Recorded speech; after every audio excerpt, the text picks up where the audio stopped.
Hello and welcome to Indus News live from Islamabad. I'm Javad Nihami and these are the headlines.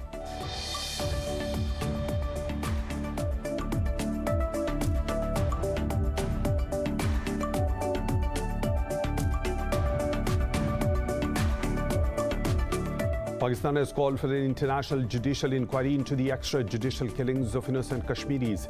At a weekly press briefing, the Foreign Ministry spokesperson said the killings of Kashmiris are a clear violation of international laws.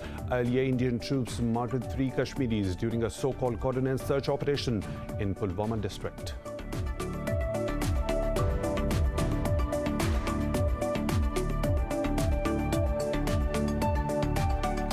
Russia says the way ahead in ongoing talks to revive the 2015 Iran nuclear deal is not easy and will require massive efforts.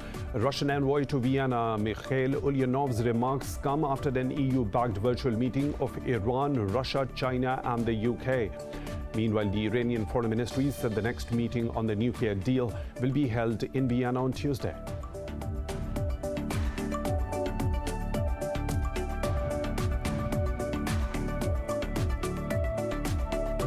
At least 48 people have died and 66 others are injured when a train derailed in a tunnel in eastern Taiwan. The Transport Ministry said the train derailed after hitting a truck in the island's worst rail disaster in 4 decades. The train was en route to the southeastern city of Taitung, carrying mostly tourists.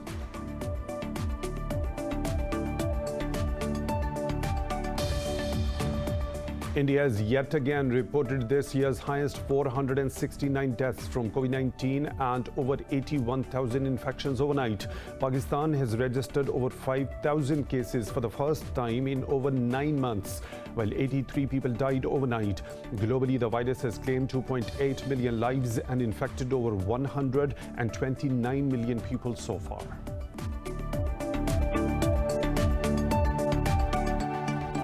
Those were the headlines and detailed stories right after a short break. Stay tuned.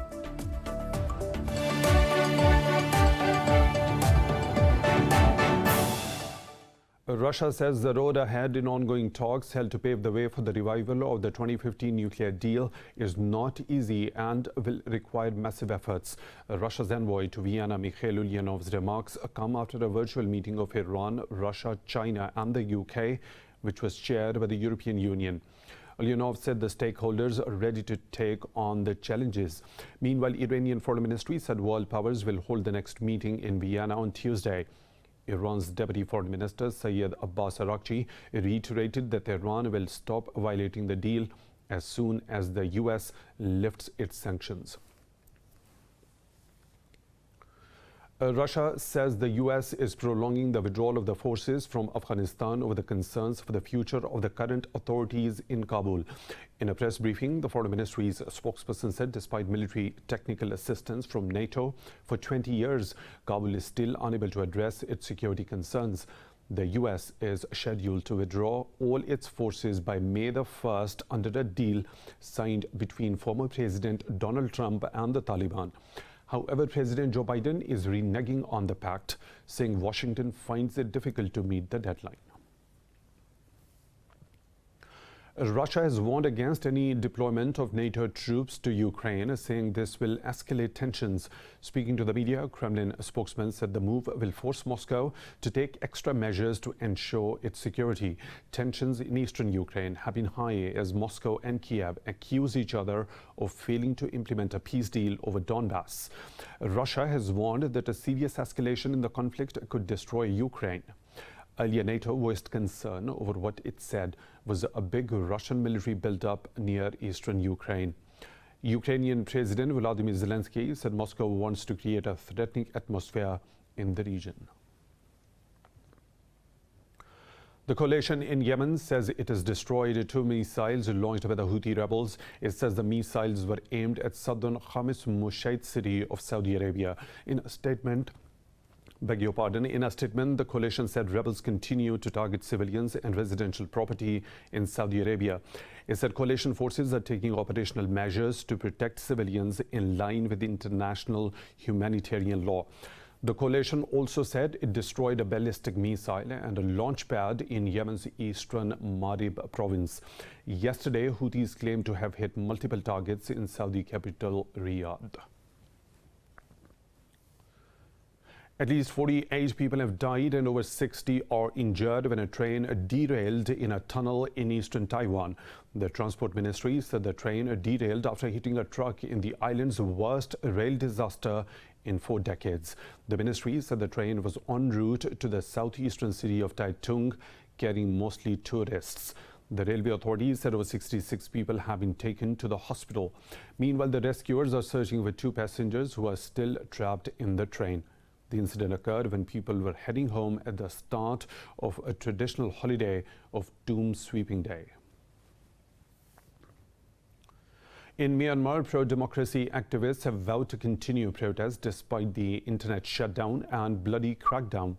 Earlier, the UN Security Council strongly condemned the deaths of hundreds of civilians. In a statement, the Security Council called on all the parties in the country to stop the violence and resume dialogue. Meanwhile, Human Rights Watch says Myanmar's military has forcibly disappeared hundreds of people since the February 1st coup. It said the military acts are grave violations of international law and are crimes against humanity. The organization has called on concerned governments to impose economic sanctions against the military leaders. According to a local advocacy group, nearly 550 people have been killed in the uprising so far. In Bangladesh, at least 3 Rohingyas have been burned to death after a fight broke out at a refugee camp in Kutupalong camp of Cox's Bazar. Police say the fight has destroyed more than 20 shops in a makeshift market near the camp. Rescuers said firefighters took several hours to bring the blaze under control. The fire broke out when residents of the camp from Myanmar's Rohingya refugees were asleep. Last month, 15 refugees were killed and over 500 others injured in the massive blaze that burnt around 10,000 shelters. In the Netherlands, Prime Minister Mark Rutte has narrowly survived a no-confidence vote over his conduct during talks to form a governing coalition. Parliament adopted a formal motion of disapproval, which noted he had not spoken the truth during the talks.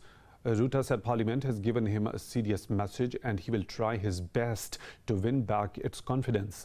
The crisis arose after Rutte acknowledged having privately discussed what job should go to a prominent member of the Parliament who had been critical of his previous cabinet. Rutte had previously said he did not do so. British drug regulators say they have identified 30 cases of the rare blood clotting after the use of the AstraZeneca COVID-19 vaccine.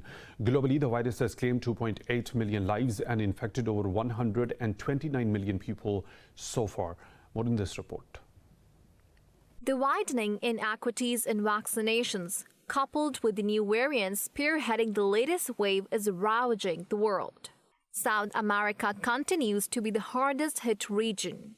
Chile has closed its borders and tightened an already strict lockdown as cases climb past 1 million despite one of the world's fastest vaccination rates. The Brazilian city of Sao Paulo has sped up efforts to empty old graves to make room for soaring deaths. The U.S., however, continues to herald the promising developments as the U.S. inches closer to 100 million people getting at least one shot of COVID-19 vaccine. On the other hand, the WHO says the COVAX facility distributing vaccines to poorer countries is facing serious challenges to meet the demand. The clock is still ticking on vaccine equity. We have 9 days left until we reach the 100th day of the year and the target of starting vaccine rollout to health workers and those at risk in all countries remains in our grasp. The World Health Organization has also criticized the rollout of vaccines in Europe as being unacceptably slow. Most European Union states have agreed to share part of their upcoming vaccine deliveries with the 5 EU countries they said need them most. Meanwhile, Belgian police clashed with a large crowd in Brussels Park after thousands of revelers gathered for an unauthorized event. Chancellor Angela Merkel has urged Germans to celebrate Easter quietly to stop the threatening third wave. It should be a quiet Easter with only those closest to you and with very reduced contact. I urge you to refrain from all non-essential travel and that we hold to all the rules. It is no longer the very old who are fighting for their lives. Now it is also the middle-aged and younger people that need ventilation. Turkey recorded over 40,000 single-day cases, the highest since the outbreak, as Ankara eased measures in early March. Over in Australia, the vaccine rollout in old homes has been a disaster, while authorities probe a blood clotting disorder case. A 44-year-old man was admitted to a Melbourne hospital with a possible clotting days after receiving the AstraZeneca vaccine. In Pakistan, more than 5,000 people tested positive for COVID-19 in the past 24 hours, highest since last June. The health ministry said over 5,200 people contracted the virus, while 83 died overnight. The country's death tally has surpassed 14,600. The ministry said more than 678,000 people have been infected across the country, whereas more than 607,000 have recovered so far. At the moment, there are over 56,000 active cases in the country, while the country's positivity rate is hovering above 10%. Meanwhile, authorities in Pakistan have decided to vaccinate people above 65 years of age on stop from Saturday. Saudi Arabia's King Salman has wished a speedy recovery to the President of Pakistan, Dr. Arif Alvi. In a diplomatic cable, King Salman sent sincere wishes for permanent good health and happiness to Alvi. President Alvi recently tested positive for COVID-19. He has already taken the first shot of the coronavirus vaccine. France has welcomed Saudi Arabia's Middle East Green Initiative, recently announced by Crown Prince Mohammed bin Salman to combat climate change. In a phone call with the Crown Prince, French President Emmanuel Macron promised all possible efforts to help achieve the goals. Saudi state media said both the leaders asserted that the plan is one of the most ambitious global initiatives to combat climate change. It says the two leaders also discussed the impact of climate change on economic, social and health sectors. Prince Salman is engaged in active green diplomacy lately to garner backing for his plan to plant billions of trees in the region.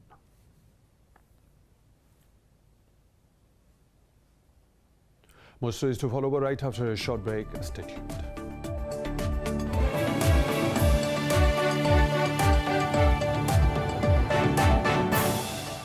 Welcome back. Escaping from poverty and violence and hoping for a better future, tens of thousands of migrants have tracked to the U.S. border recently. However, the hardships of this expedition have made their lives miserable. Details in this report.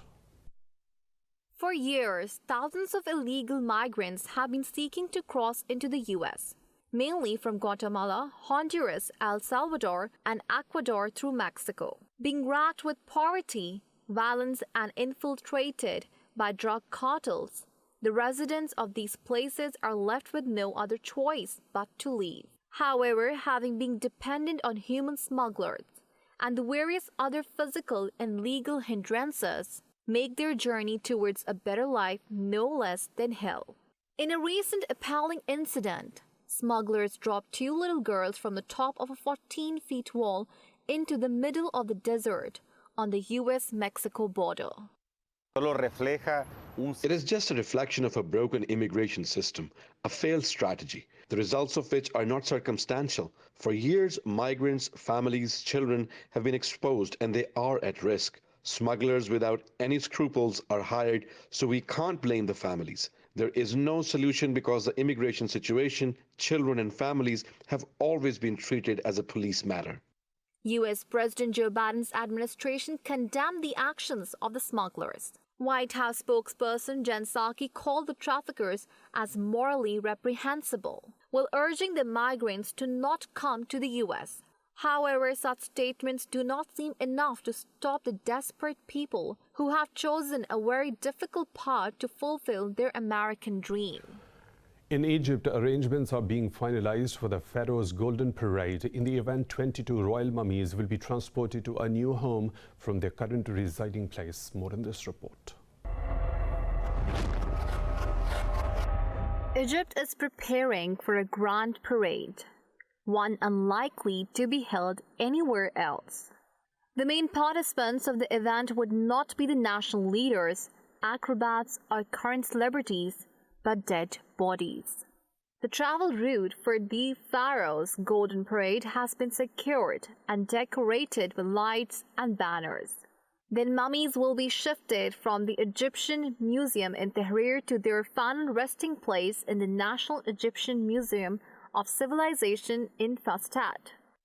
They're going on their last journey to go from one museum to another museum that is perhaps slightly better equipped to deal with them. But it is a poignant moment to think of so many of Egypt's royalty going through the streets of this modern capital. And in fact, they're going back to an ancient capital of Fustat. So it will be, I think, a very moving event. The mummies will be placed in a protected capsule and moved alongside their grave goods for 48 minutes across Cairo and by Tahrir Square. The parade is one of several efforts to attract tourism in Egypt after the industry received a painful blow amid the pandemic. The numbers of tourists dropped to 3.5 million last year from 13.1 million in 2019. The message is very important. We are going to tell the people through the parade of the mummies that Egypt is safe. We need people to come back. COVID-19 will be nothing because the mummies will stop all of that, and Cairo still have mystery and magic, and the mummies are doing that. The almost 3,000 years old mummies are of 18 kings and 4 queens, which belong to the New Kingdom. They were discovered in 2 caches in Luxor's Deir al-Bahari and Valley of the Kings, the earliest in 1871.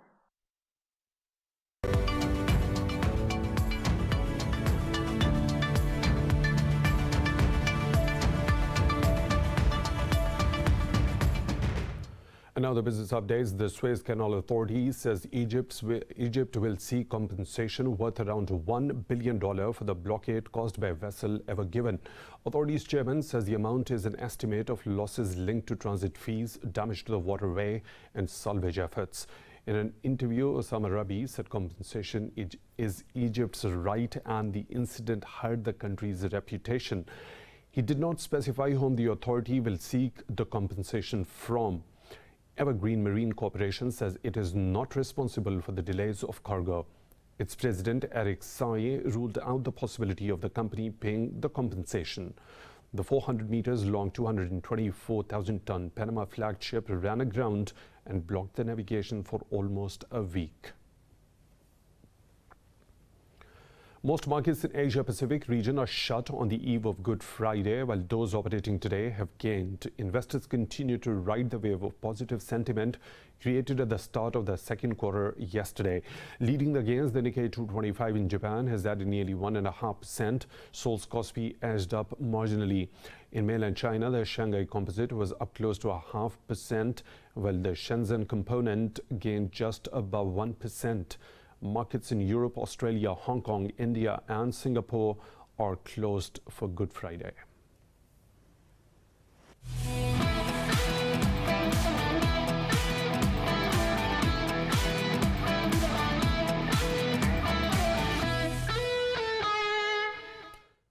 Pakistan's tennis legend Khaja Saeed Hai has passed away after a protracted illness at the age of 91. He was the first Pakistani to reach the main draws of a Grand Slam Wimbledon championships. At Wimbledon, he appeared in the men's singles, men's doubles and mixed doubles. In an outstanding career, Saeed Hai captained Pakistan's Davis Cup team as many as 32 times. He also reached the second round of the French Open and played in the US Open in 1964. The International Tennis Federation awarded him with a gold medal. Saeed Hai was also a patron of the Pakistan Tennis Federation.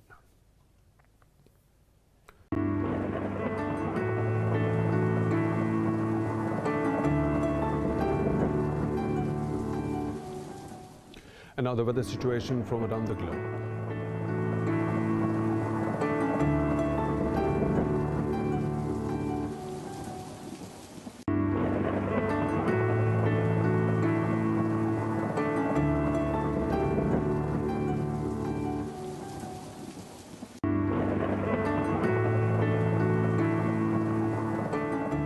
And that's all for now. For the latest updates, you can follow us on social media at Indus News.